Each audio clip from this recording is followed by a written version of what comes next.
wa kidhito cha kusucha wemi wa vamba va Kenya na muno wemi wa mbeu ya kisayansi ya BT Cotton serikali kwisila kwemuvya wa ikundi nirikite muvango wa kusucha imwesi idhisi ya vamba ila siakwie uwo mbuluwane ovisa uloto ngwese ukunekili wa mbeu ya vamba ya BT Cotton va Kenya Dr. Charles Waturu sombuva enama uvombe aina ni andhini wake kaloke mwecha ki mutandao kila kietete vamwe andiki mama uvoku maisioni kevathukanio va Kenya paundo mwena atalamu maundo ni Dr. Waturu wetakana mwena kusiocha isi ya vamba serikali ni kuikithia kanasi na mitambo ya kiumunde ya udhi ya vamba. Key to revival of cotton production in this country and the production contributing to the local textile manufacturing is ginaries. So ginaries must come up, ginaries must be revived, ginaries must be modernized, and as we move towards large production, then we need also to start thinking of moving from the roller jeans, which are the commonest in Kenya,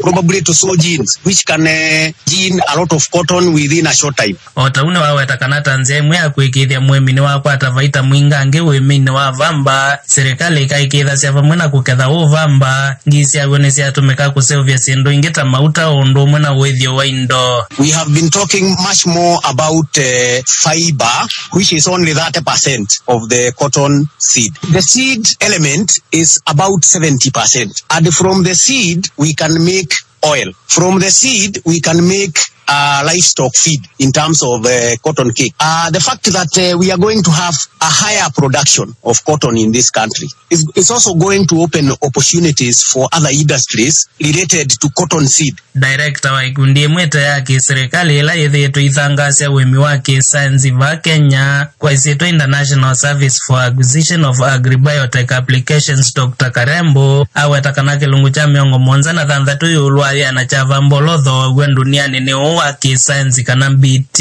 In 2018, for example, the global market value of BT cotton traded in the market in terms of seed, textile, oils, seed cake, and including the husks that are processed to make money, to print money, was to the value of US dollars 59.9 billion, and translated into Kenya shillings that would be about 6 trillion, double Kenya's annual budget. So we are talking of big enterprises here, we are talking of big monies, but of course we'll all need to work together to make our farmers realize a percentage of these global markets. The report is there ni kuma county ni Makueni ninye so Wambuva Aviani FM.